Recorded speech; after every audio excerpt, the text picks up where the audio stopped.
بسم اللہ الرحمن الرحیم۔ السلام علیکم ورحمۃ اللہ وبرکاتہ۔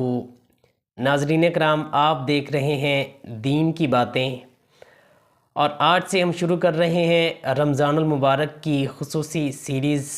اس میں ہم قرآن و حدیث کی روشنی میں بات کریں گے۔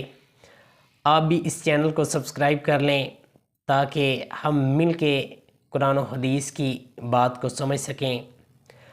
ہمارا آج کا موضوع ہے کہ رمضان کیوں دیا گیا، اس کا مقصد اور اس کی فضیلت کیا ہے۔ کیا رمضان صرف بھوکا رہنے کا نام ہے یا اس کے پیچھے کوئی عظیم حکمت چھپی ہے؟ آئیے قرآن و حدیث کی روشنی میں بات کرتے ہیں۔ اللہ تعالیٰ فرماتے ہیں سورۃ البقرہ کی آیت نمبر 183 میں، اے ایمان والو، تم پر روزے فرض کیے گئے ہیں جس طرح تم سے پہلے لوگوں پر فرض کیے گئے تھے تاکہ تم متقی اور پرہیزگار بن سکو۔ ناظرین کرام، اللہ تعالیٰ روزے کا واحد مقصد صاف بتا رہے ہیں، یعنی تم متقی بن سکو۔ ناظرین کرام، رمضان کا اصل مقصد ہے تقوی۔ تقوی کیا ہے؟ تقوی کا مطلب ہے کہ اللہ کا خوف دل میں رکھنا، گناہوں سے بچنا اور ہر حال میں اللہ کو یاد رکھنا۔ اگر کوئی شخص دن بھر بھوکا رہے اور دن بھر جھوٹ بولے، غیبت کرے، بد نگاہی کرے، تو کیا وہ تقوی حاصل کر رہا ہے؟ نبی کریم صلی اللہ علیہ وآلہ وسلم نے فرمایا، صحیح بخاری کی حدیث ہے کہ جس نے جھوٹ بولنا اور اس پر عمل کرنا نہ چھوڑا تو اللہ کو اس کا بھوکا رہنے کی کوئی ضرورت نہیں ہے، یعنی روزہ صرف کھانا چھوڑنے کا نام نہیں ہے۔ ناظرین کرام، اب ہم بات کریں گے رمضان کی خاص فضیلت کے بارے میں۔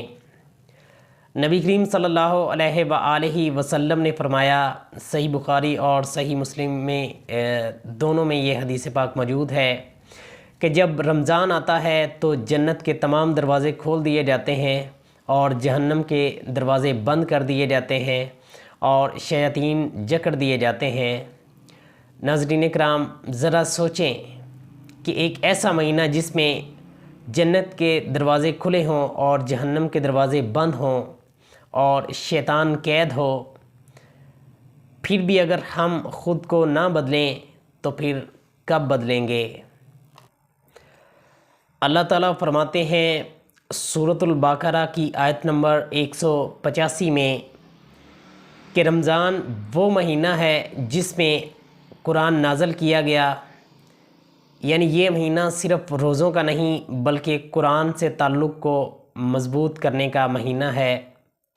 میرے معزز بھائیوں اور بہنوں، رمضان ہمیں سکھاتا ہے صبر، شکر، نفس پر قابو پانا، برداشت کرنا اور ایک دوسرے کے احساس کو سمجھنا۔ ناظرین کرام، رمضان ہمیں اللہ کے قریب کرنے آیا ہے۔ اللہ ہمیں موقع دیتا ہے گناہوں کی معافی کا، بخشش حاصل کرنے کا، جنت کمانے کا، جہنم سے نجات کا اور اللہ کو راضی کرنے کا۔ اگر ہم اس رمضان سچی توبہ کر لیں اور نمازوں کی پابندی شروع کر دیں اور جھوٹ بولنا چھوڑ دیں، غیبت کرنا چھوڑ دیں، بد نگاہی کرنا چھوڑ دیں، تو یقین کریں کہ یہ رمضان ہماری زندگی بدل سکتا ہے۔ ناظرین کرام، اس رمضان ایک چھوٹا سا پلان بنا لیں، 5 وقت نماز باجماعت ادا کریں، استغفار کریں اور اپنی زندگی میں ایک برائی کو ہمیشہ کے لیے چھوڑنے کا ارادہ کر لیں۔ انشاءاللہ اللہ تعالیٰ آپ کی اور میری مدد ضرور کریں گے۔ ناظرین کرام، رمضان ہمیں بدلنے آیا ہے، اگر ہم نہ بدلیں تو نقصان ہمارا ہے۔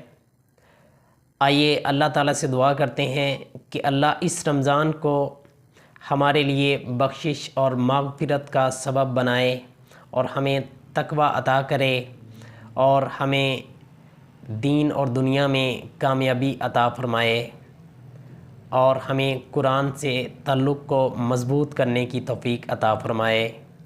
آمین۔ السلام علیکم ورحمۃ اللہ وبرکاتہ۔